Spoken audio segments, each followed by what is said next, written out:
Okay, so today we are gonna talk about should you mix and master your songs yourself or should someone else do them or what to do with that. And this is something that a lot of independent artists are pretty lost with, because if you are like most artists, you only know about vocals, writing songs and recording songs and that kind of stuff, but you don't really know that much about the engineering side of things. Like, which is completely fine, which is completely normal.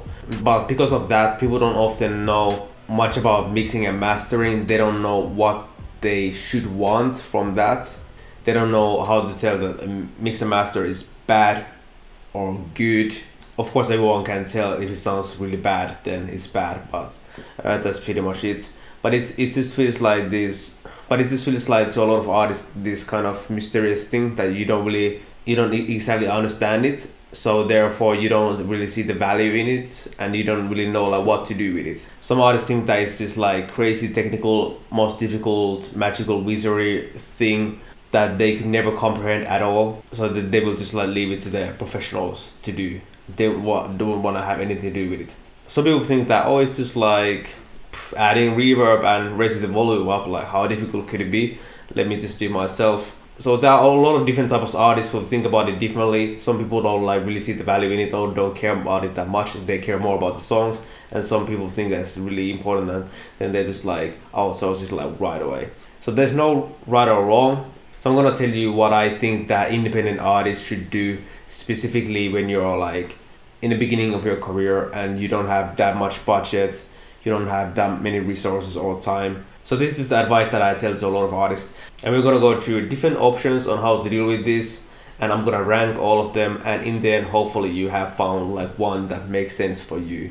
Everyone is different, everyone has different like situations, everything doesn't affect to everyone, but I'm sure this is gonna find the best option for you. So let's go. So first option is a proper mix and master. So this means that you would hire a professional to mix and master your songs. And first we're gonna talk about the cost. And this is the biggest problem for hiring a professional, because it is gonna cost. And that could be a huge deal breaker, especially if you're like an independent artist, you're not really on a huge budget, you're just starting out, you don't really wanna like spend all your money into getting one song mixed and mastered.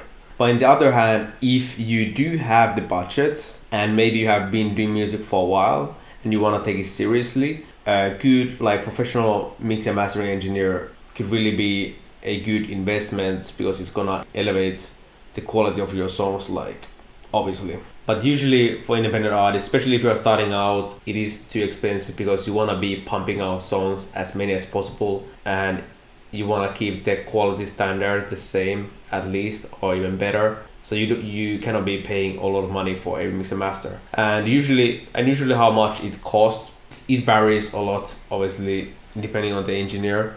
But it usually starts from around 800 and up. Could be like 1,000, couple thousands, depending on the engineer. That's kind of like the ballpark. So yeah, that's gonna be a lot of money to invest if you're gonna like have a lot of songs published independently. So that is the main issue with having a professional. Next we're gonna talk about time, like how much time do you need to invest in this? And the good thing is when you hire a professional, you don't need to invest much time at all. You basically just send the sound files to the engineer and that's it. Then you can just chill and wait for the song to come. So it won't take your time much at all. So that's like really good. That's the best part about having a professional. Then next we're gonna talk about risk, like how high risk is there? And the risk is pretty low because you're hiring a professional, they know what they're doing, you usually get your money's worth. If there is something that you want changed, like something small, they will probably just do it. And they probably have other songs, other references that they have worked on, so you can check them too. So the risk is also low. So the overall rating for these is kind of difficult to give because it depends like on your situation. Are you a beginner? Are you more advanced? Or what is your budget?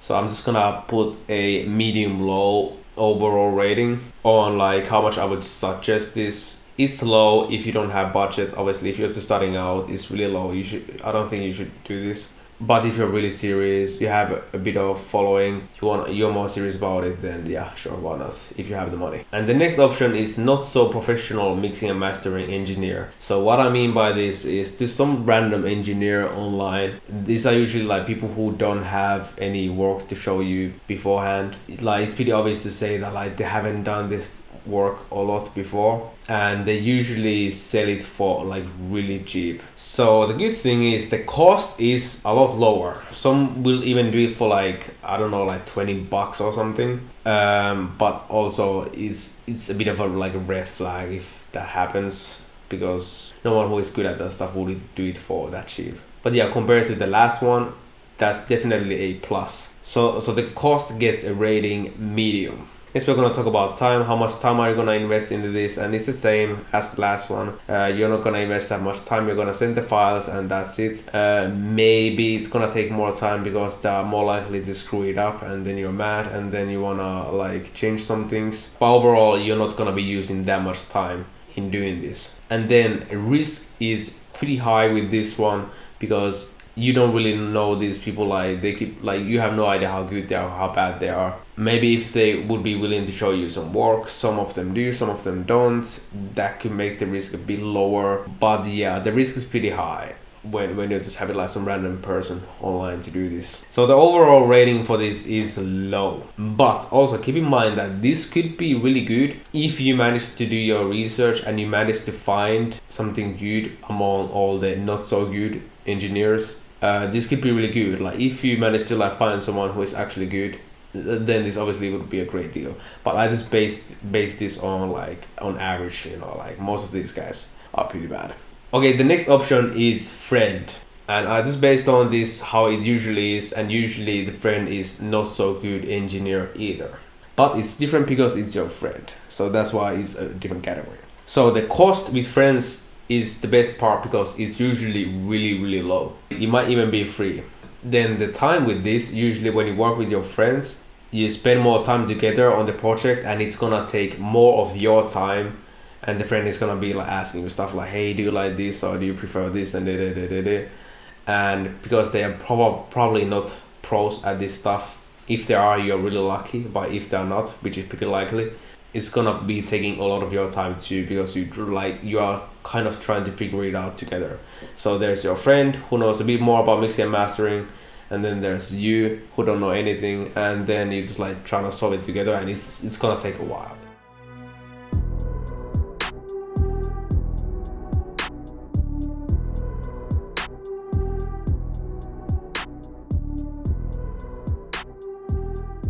At the overall rating, I'm gonna give this is medium. It's good. A lot of people do it. I think like most artists do it at some point. To have a friend who does this, and if you're lucky, you have a friend who is really good at this. But the chances are that they are not. So it's kind of like, you know, it's like pretty cheap, but also it takes a lot of your effort too, you know. And before we move on, there was one category that I didn't add in here because I kind of forgot about it because I'm not really a fan of it. But it is AI generated mix and masters. Well, it's not really for mix and master, it's only for master.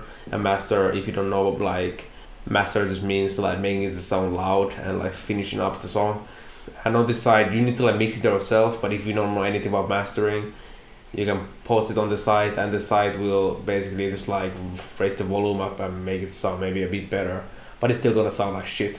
So I mean, I guess like if you don't know anything about mastering, but you do know about mixing, I guess it can be a valid option, but you know, I don't know, I don't really care about that, so I didn't add it in here. The next option is do it yourself. Learn it yourself and do it yourself. And this is for those people who think like, who just want to do everything themselves, like me. I'm one of those people, one of those crazy people. And it's also those people who kind of underestimate like how difficult it actually is, because it doesn't really, when you don't understand it, it doesn't really sound that difficult, but like getting really good at it is actually like quite difficult. So yeah, let's get to the point. The best part is that the cost is low. It's not free, but it's low. So yeah, you do need to like pay maybe for some software, some plugins, and just like general studio equipment. If you do manage to learn it and you have all this stuff set up, then you don't need to like pay for it anymore much at all. So like considering that, the cost is quite low because you only need to get this stuff once and then you can like use it forever for all of your songs. And this is the biggest problem, is time. Learning to mix and master yourself, especially if you want to do it well to compete with professional quality songs, it is quite difficult to get on that level, and it's gonna take a while. So it is gonna take a lot of your time, a lot of your energy to do this. That's why most artists don't do it themselves. Yeah, they might like know like some of the basics on how to mix and but most artists don't completely do this by themselves because it takes a lot of effort. And the risk on this is low because once you learn it, you are in full control and you can make exactly the type of song that you want. And the risk in doing it yourself could be that you're gonna put a lot more time and a lot more energy and resources into learning it than you expected. But the good thing is once you do learn it, you can make exactly the kind of songs that you want. So that's why there's some risk and then there's no risk. So it's kind of in the middle. That's why I rated the risk medium. So the overall rating for this is low because for most artists it's just not worth it, because there is a lot of stuff you need to do as an artist. Like there is the music itself, like getting the music done. You probably have to work with other people, other producers, and then you need to figure out the marketing stuff. There's a lot of stuff to do. So adding the engineering stuff on that is kind of crazy, you know. But you know, if you're crazy, like go for it, you know. But usually it just takes too much time. It's just not worth it. And then we get to the best option out of all of these that I usually suggest that people do. It is a vocal chain preset. So what this means is that you find a vocal chain preset. You can just like write it online and you can find some, just do your research, or you can have a friend who knows how to mix and master really well. Sit down once with them and figure out vocal chain, which is like all the plugins, all the software they use to make you sound good, and just figure out like what is good, what sounds good for you, for your voice. You figure out together once, and then you ask them to send it to you and you can use it yourself. You need to learn to use a bit of software and a bit of like mixing stuff, but not really that much. So it's not gonna take that much time.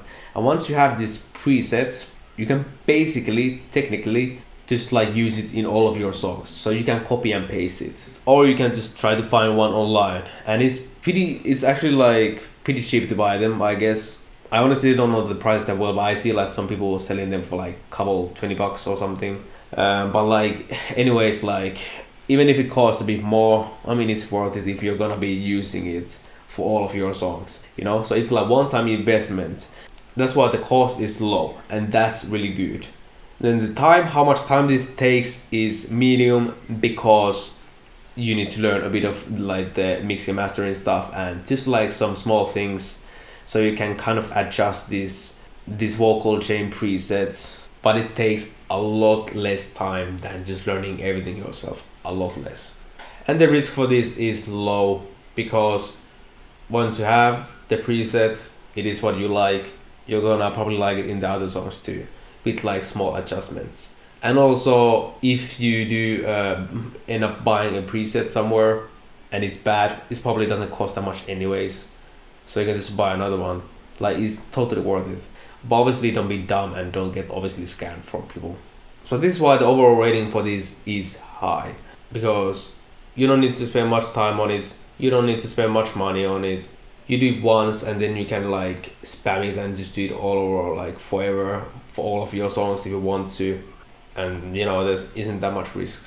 So that is why this is kind of my favorite option for all of these, because it's kind of like in the middle. Like you need to learn a bit, which will be really beneficial for you in the long run, but still you don't need to spend that much time on it. So this is what I suggest to independent artists who are just like starting out or are in a budget. This is one of my favorite ways to like get things done, you know, because you don't want to be an idiot and spend all your money right away and then there's like nowhere to advance from there. Or it isn't smart to like save all your money but spend all of your time into like figuring this thing out when you should be releasing songs, making songs and marketing. So yeah, hopefully this was helpful to you, and hopefully this helps you with your mixing and mastering problem, how to solve it. And check out my free community in the description. I will help you guys more there, and I will see you guys on the next video. Bye.